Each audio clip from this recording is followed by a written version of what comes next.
gentlemen, we have called you together to inform you that we are going to overthrow the United States government. Do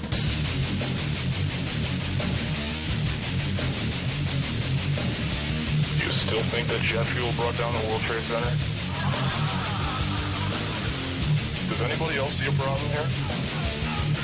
If the government has nothing to hide, why are they so afraid to answer a few questions? This story does not add up. Listen to me, listen to your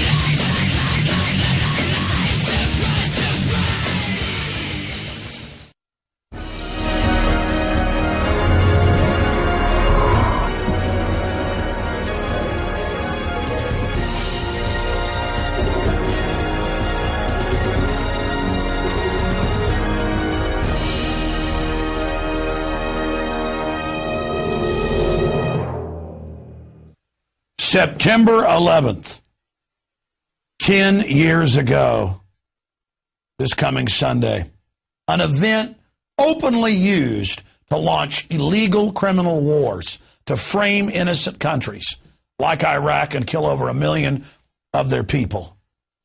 Of course, it was an inside job. The lies about yellow cake and uranium were an inside job. The lies that get us into Vietnam was a staged false flag inside job.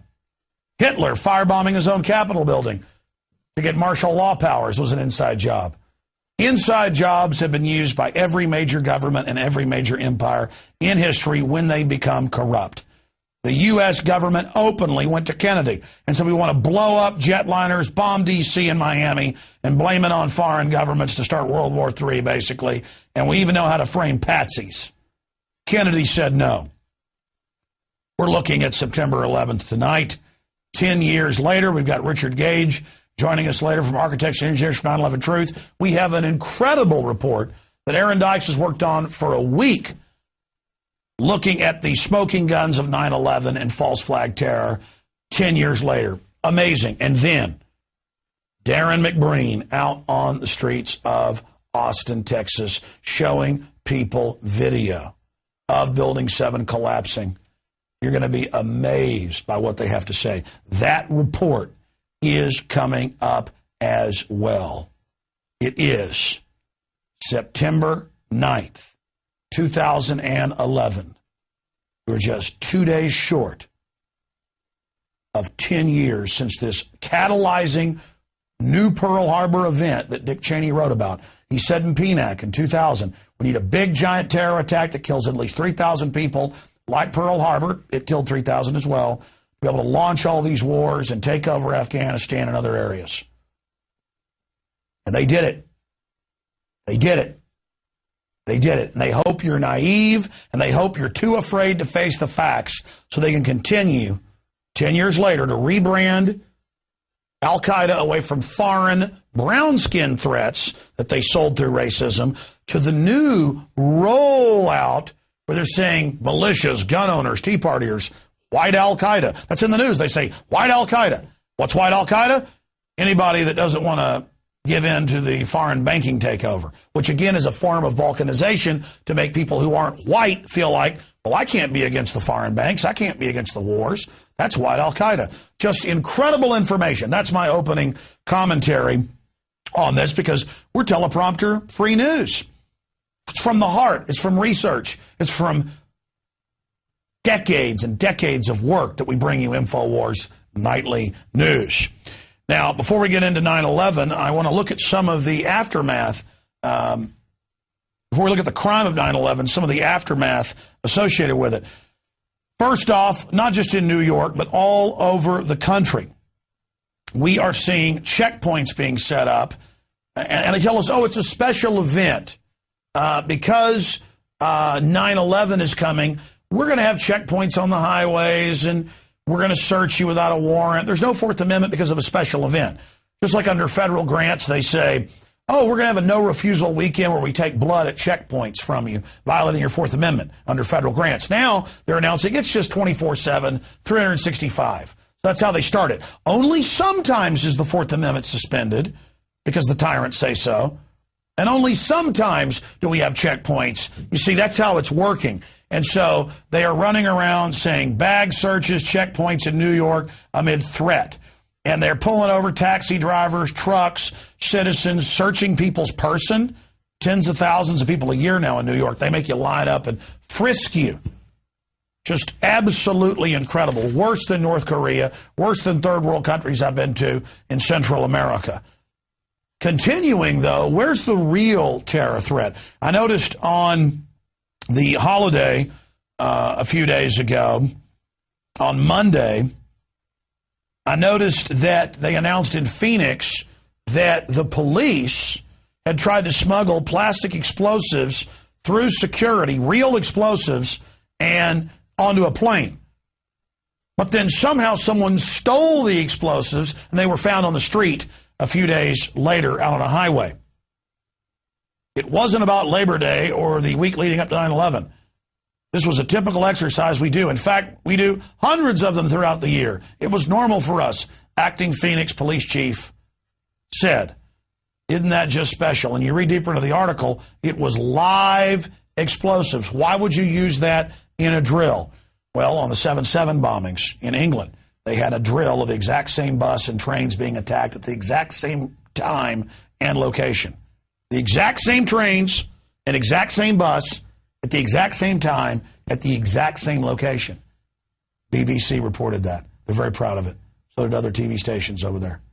Think about that. They use these drills as the cover to stage attacks. And that way, if the feds or their minions get caught staging an event, they just say, oh, it was part of a drill. Just like Putin's people did in '99 at the 4th apartment building with the FSB, their new KGB, caught planting bombs. They told cops it's part of a drill. Flash their badges, scot-free. They want to stage terror attacks to sell their whole police state takeover of this country. Now, finally, in news, Prince Charles warns of 6 extinction event. And he says that humans are, basically so terrible and so horrible that we're going to cause our own extinction because we're hurting the earth. This is a guy that openly tells old women in England not to take hot baths because of their carbon footprint. He has 2 private trains, more than 20 private aircraft, hundreds of private automobiles, and he himself has more than 16 giant palaces, some of which have over 500 rooms. Just like Al Gore has a bunch of big fancy houses and Lord Rothschild. But he wants you to pay him and Lord Rothschild a carbon tax on breathing, on all human activity. And basically the globalists are just getting us ready for the mass plagues they're going to release and their bioweapons attacks that his father called for. He said he wants to basically release a virus to kill 80% of the world's population. You can actually look up Duke of Edinburgh, Prince Philip, says he wants to kill 80%. You'll get all his public statements in Reuters and books he's written. It's a constant theme. So they're just getting you ready for all the disasters and things they're engineering to say, oh, this happened because there were too many of you. We need some of you to die so we can have more palaces. So just amazing information from Prince Charles. Says that the extinction is about to begin, and we know the globalists are getting their bunkers and things ready so they can launch more and more terror attacks upon us and then pose as the saviors. Now, going to this absolutely amazing report that's a week in the making and 10 years of research, actually more than 10 years. I did say they were going to blow up the World Trade Center and blame it on bin Laden 2 months before 9/11. I said they blame it on their assets. So I guess 2 years, 10 years and 2 months in the making is this special report coming up. And then man on the street watching Building 7 collapse. Here is Aaron Dyke's report. Please get it out to everyone you know. 10 years later, Americans are still struggling with how to remember 9/11. Those patriotic feelings that swelled up in so many after the attacks simply no longer match the world that's grown up around us. Homeland Security, empowered to fight terrorism, has instead been turned against the American people, targeting returning veterans, Tea Partiers, constitutionalists, Federal Reserve activists, and more. The TSA has eviscerated the Fourth Amendment and become increasingly invasive and controversial. Lies, lies, and more lies about WMDs, banker bailouts, and more, as well as perpetual wars in Iraq and Afghanistan, have proven that governments will deceive to get what they want. And now the fact that NATO forces are fighting alongside al-Qaeda in Libya only serves to undermine the official story. But that official story has never meshed with the laws of physics and common sense, and those who would prop up that story for their own agenda have long been at odds with the family members, the rescue workers, and concerned citizens who only want truth and justice. In the years of research, there have been more than 300 smoking guns which blow apart the official story. But in the interest of time, we're going to cover just a few of the most important. The 9/11 Commission itself was one of the biggest smoking guns surrounding the attacks and the subsequent cover-up. 6 of the 10 Commission members stated their disappointment with the conditions and their doubt about the conclusions. Co-chair Lee Hamilton, who admitted they were set up to fail, Bob Kerrey, who said there was ample reason to suspect there was an alternative to what was outlined in the version. Timothy Romer said, "We were extremely frustrated with the false statements we were getting." John Lehman said, "We purposefully put together a staff that had, in a way, conflicts of interest." And 9/11 Commissioner Max Cleland resigned after concluding that it was, quote, "a national scandal," and that the investigation was compromised. It's a scam. It's absolutely disgusting. And senior counsel to the 9/11 Commission, John Farmer, wrote an entire book saying how he was shocked at how different the truth was from the way it was described, and that the tapes told a radically different story from what had been told to the public. The 9/11 Commission was nothing more than a whitewash used for political ends. The investigation was heavily compromised and steered through Philip Zelikow, who had close White House ties and limited access to witness and other documents. And the implications of what was omitted from the official story are as damning as they are compelling. Building 7 was the most blatant omission from the 9/11 Commission report of all. It wasn't hit by a plane, yet it had a symmetrical collapse and fell at nearly the speed of gravity.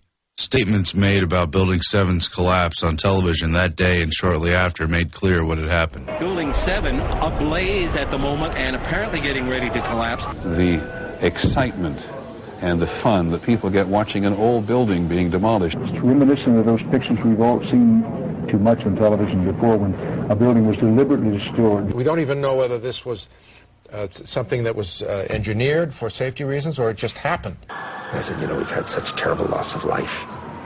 Maybe the smartest thing to do is pull it. And they made that decision to pull, and then we watched the building collapse.